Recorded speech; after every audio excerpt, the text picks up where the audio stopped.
Hello, welcome back. Let's continue on with stanza 1, which is quite long and we have to understand it before we progress. So let's dig deep. The causes of existence had been done away with, the visible that was and the invisible that is, rested in eternal non-being, the one being. The cause of existence mean not only the chief causes known to science, but the metaphysical causes, the chief of which is the desire to exist, an outcome of nidana and maya. This desire for a sentient life shows itself in everything, from an atom to a sun, and is a reflection of the divine thought propelled into objective existence, into a law that the universe should exist. According to esoteric teaching, the real cause of that supposed desire and of all existence remains forever hidden, and its first emanations are the most complete abstractions mind can conceive. So understand that first, why do we have creation? It's because this creation was an act of love. This creation was a desire of that infinite beingness to experience itself, to grow, to love. Okay? And this desire is manifested in everything. Ichha Shakti. We see that everywhere. We are all motivated by our desires.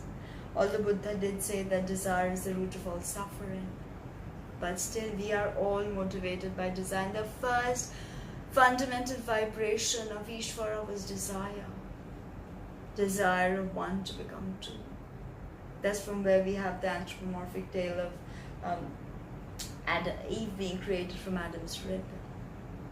But we'll get to that. The desire for thought propelled into objective existence, into a law that the universe should exist. According to esoteric teaching, it remains hidden, I told you. These abstractions must of necessity be postulated as the cause of the material universe, which presents itself to the senses as the cause, senses and intellect, and they underlie the secondary and subordinate powers of nature, which anthropomorphized have been worshipped as God and gods by the common herd of every age. It is impossible to conceive anything without a cause. The attempt to do so makes the mind a blank. This is virtually the condition to which the mind must come at last, when we try to trace back the chain of causes and effects.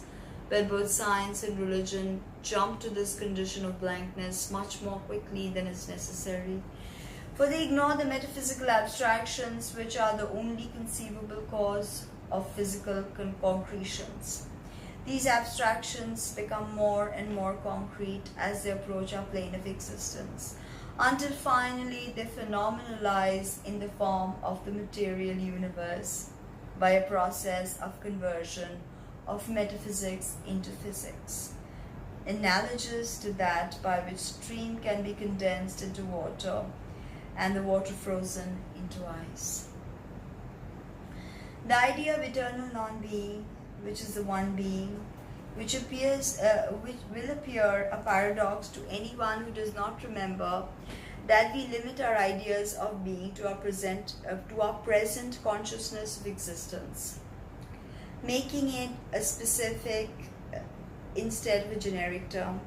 An unborn infant, could it think in our acceptation of that term, would necessarily limit its conception of being in a similar manner to the intrauterine life which alone it knows, and were it to endeavor to express to its consciousness the idea of life after birth, death to it, it would, in the absence of data to go upon and of faculties to comprehend such data, probably express that life as non-being, which is the real being.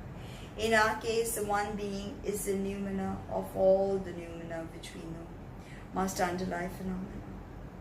and give them whatever shadow of reality they possess, but which we have not the senses or the intellect to cognize at present.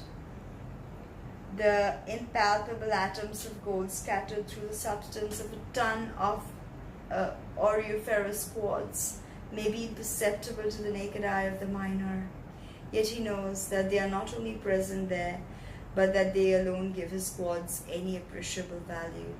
And this relation of the gold to the quartz may faintly shadow forth that of the noumena to the phenomena. But the miner knows what the gold will look like when extracted from the quartz, wherein the common mortal can form no conception of the reality of things separated from the Maya, which veils them and in which they are hidden. Alone the initiate, rich with the lore acquired by numberless generations of his predecessors, directs the eye of the Dangma towards the essence of things in which no Maya can have any influence. It is here that the teachings of esoteric philosophy in relation to the Nidanas and the four truths become of the greatest importance, but they are secret. So we are continuing with stanza 1. Alone the one form of existence, stretched, boundless, infinite, causeless and dreamless sleep, and life pulsated unconscious in universal space throughout that all-presence which is sensed by the opened eye of the Dangma. In India, let me read you the footnote before I jump into the explanation of this stanza. In India, it is called the Eye of Shiva, but beyond the great range, it is known as the Dangma's opened eye in esoteric physiology. Dangma means a purified soul, one who has become a Jiva Mukta, the highest adept, or rather a Mahatma so-called. His opened eye is the inner spiritual eye of the seer, and the faculty which manifests through it is not clairvoyance as ordinarily understood, that is the power of seeing at a distance, but rather the faculty of spiritual intuition, through which direct and certain knowledge is obtainable. This faculty is intimately connected with the third eye, which mythological traditions ascribe to certain races of men. So it is the opened eye of the Dangma, the third eye, in India the eye of Shiva. The tendency of modern thought is to regard to the archaic idea of the homogeneous basis for apparently widely different things.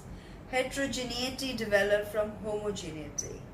Biologists are now searching for their homogeneous protoplasm and chemists for their protyle, while science is looking for the force of which electricity, magnetism, heat, and so forth are the differentiations.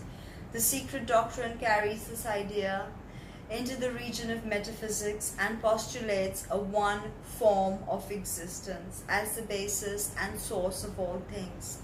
But perhaps the phrase, the one form of existence, is not altogether correct. The Sanskrit word is prabhavapyaya,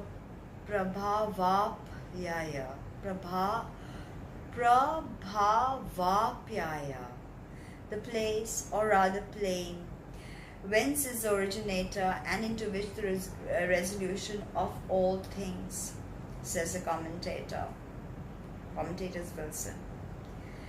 It is not the mother of the world as translated by Wilson, for Jagat Yoni, as shown by Fitzgerald Hall, is scarcely so much the mother of the world or the womb of the world as the material cause of the world. The Puranic commentators explain it by Karana, cause, but the esoteric philosophy by the ideal spirit of that cause.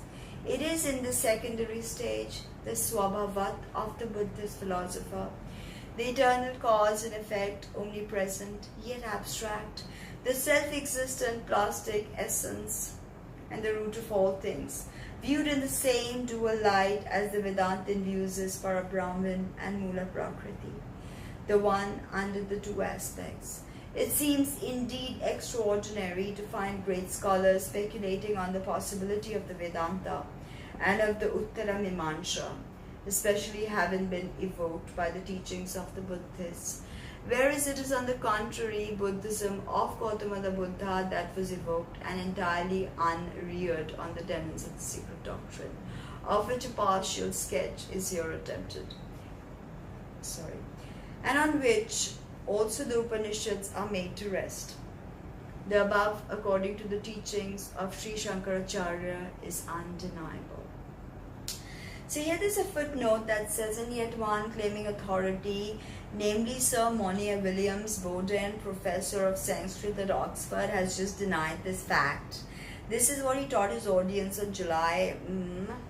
Originally, Buddhism set its face against all solitary asceticism to attain sublime heights of knowledge.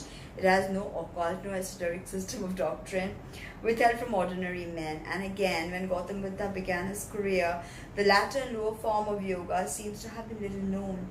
And then, contradicting himself, that learned lecturer forthwith informs his audience that we learn from Lalita Vistara the various forms of bodily torture, self-maceration and austerity were known in Gautama's time. But the lecturer seems quite unaware that this kind of torture and self-maceration is precisely the lower form of Hatha Yoga, which was little known. So this is all about the fact that when during Buddha's time, what Buddha did was he took the essence of the Vedanta, the Upanishads, and he made it easy for the masses, because he saw that the Brahmins were holding information and not giving it to everybody out there.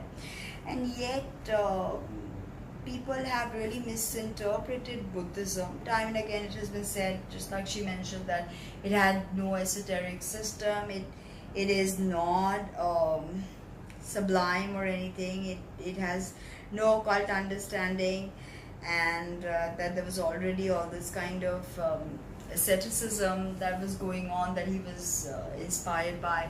But all this is not correct, okay? All this is not correct. Dreamless sleep is one of the 7 states of consciousness known in Oriental esotericism. In each of these states, a different portion of the mind comes into action. Or as a Vedanta would express it, the individual is conscious in a different plane of his being. The term dreamless sleep in this case is applied allegorically to the universe to express a condition somewhat analogous to the state of consciousness in man, which, not being remembered in a waking state, seems a blank, just as the sleep of the mesmerized subject seems to him an unconscious blank when he returns to his normal condition, although he has been talking and acting as a conscious individual would. So again, we have to understand that, what is the dream state, what is the sleep state, what happens when we go to sleep and we don't dream. That is the very essence of one of the 7 states of consciousness, okay? So all of these different 7 states of consciousness is a different state of being, okay? One of them is samadhi. So if this dreamless sleep is allegorical to the universe to express a condition, so what happens when you go to a dreamless sleep? You don't remember, when you're sleeping, you don't remember what's happening in your real waking life. When you are awake, you don't remember what's happening in your dream. Those are separate worlds, those are separate realities. Okay, so that's something we have to understand. Okay, once your eye of the Dhamma is opened, all the information is accessible. Okay, all of it. It's all accessible to us once the third eye is opened. So let's move on to the next video. I hope you're liking this. Share, comment, like, please subscribe. Thank you.